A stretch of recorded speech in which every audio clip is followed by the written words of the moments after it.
تلنگانہ میں سیاسی ہلچل، ہائی کورٹ نے بی سیز کے لیے 42% کوٹا معطل کر دیا۔ تلنگانہ ہائی کورٹ نے کل مقامی اداروں میں پسماندہ طبقات بی سی کے لیے 42% ریزرویشن دینے کے حکومتی حکم کو معطل کر دیا ہے۔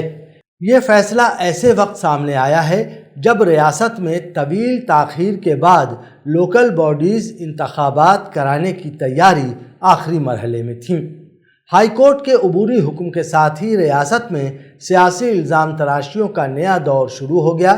چیف جسٹس اے پی سنگھ اور جسٹس جی ایم محی الدین پر مشتمل ڈویژن بینچ نے عبوری روک لگاتے ہوئے حکومت کو 4 ہفتوں میں جواب داخل کرنے کی ہدایت دی۔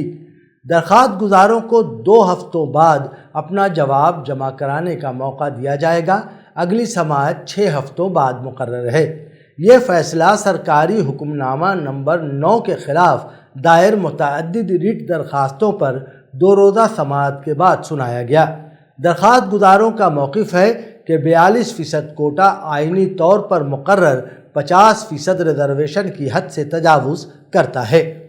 سینئر وکیل بی مایور ریڈی نے عدالت میں دلیل دی کہ حکومت کا فیصلہ سپریم کورٹ کے مشہور اندرا ساہنے اور کے کرشنا مورتی مقدمات کے اصولوں کی خلاف ورزی ہے۔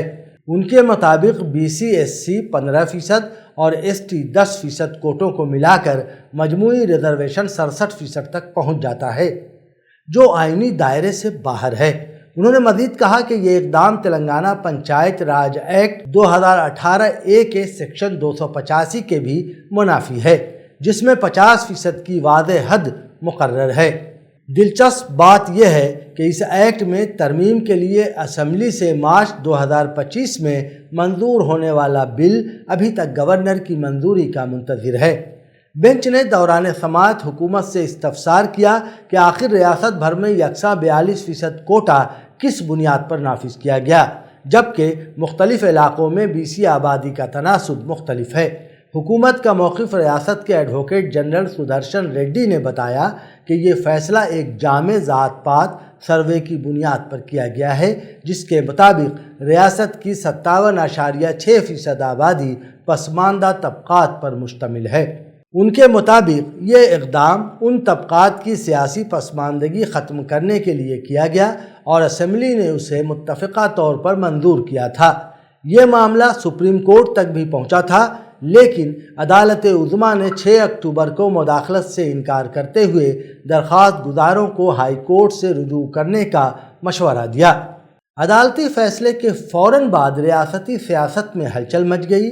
کانگریس حکومت نے فیصلے پر افسوس کا اظہار کیا، جبکہ بی آر ایس اور بی جے پی نے حکومت کی نیت کو مشکوک قرار دیا۔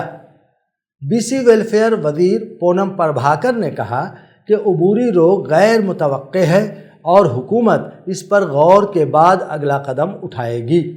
وزیر جپالی کرشنا راؤ نے الزام لگایا کہ بی آر ایس نے بی جے پی کے ساتھ مل کر بی سی کوٹا روکنے کی کوشش کی اور گورنر نے بل پر دستخط اس لیے نہیں کیے کہ مرکز میں بی جے پی کی حکومت ہے۔ وزیر وکیٹی سری ہری نے جذباتی انداز میں کہا کہ گویا بی سیز کے منہ سے نوالا چھین لیا گیا ہے۔ ہم نے پوری کوشش کی کہ رکاوٹ نہ آئے، لیکن سازش کامیاب ہوئی۔ دوسری جانب اپوزیشن جماعتوں نے حکومت پر نااہلی، عجلت اور سیاسی تماشا بازی کے الزامات عائد کیے۔ بی آر ایس رہنما ٹی ہریش راؤ نے 42% کوٹے کو ڈرامہ قرار دیتے ہوئے وزیر اعلیٰ ریونت ریڈی کو دہلی میں کھلے مباحثے کا چیلنج دیا۔ گنگولا کملاکر نے کہا کہ وزیر اعلیٰ دہلی میں راہل گاندھی کی حکومت کا انتظار کرنے کی بات کرتے ہیں اور حیدرآباد آ کر حکم جاری کر دیتے ہیں۔ انہیں معلوم تھا یہ حکم ٹک نہیں پائے گا۔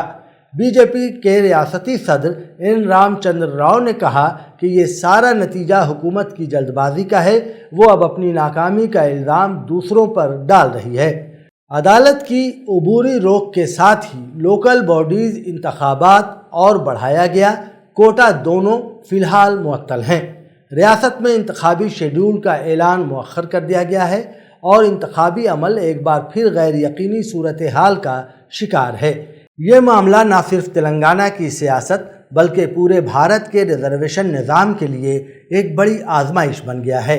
ہائی کورٹ کا فیصلہ اس حقیقت کی یاد دہانی ہے کہ آئینی حد سے تجاوز کرنے والا کوئی بھی اقدام عدالت کے کٹہرے میں آ سکتا ہے۔ سیاسی طور پر بھی یہ ایک حساس مرحلہ ہے۔ کانگریس، BRS اور BJP کے بیچ الزام تراشی سے واضح ہے کہ ریزرویشن اب صرف سماجی انصاف کا نہیں بلکہ ووٹ بینک کی سیاست کا بھی اہم ہتھیار بن چکا ہے۔ اگر حکومت نے قانونی بنیادوں کو مستحکم کیے بغیر کوٹا بڑھانے کی کوشش کی تو اس کے نتائج آئندہ انتخابات پر گہرے اثرات ڈال سکتے ہیں۔ مختصر یہ کہ تلنگانہ کا یہ تنازع ایک بڑا سبق ہے کہ سماجی انصاف، سیاسی مفاد اور آئینی حدود کے درمیان توازن برقرار رکھنا جمہوری نظام کے استحکام کے لیے ناگزیر ہے۔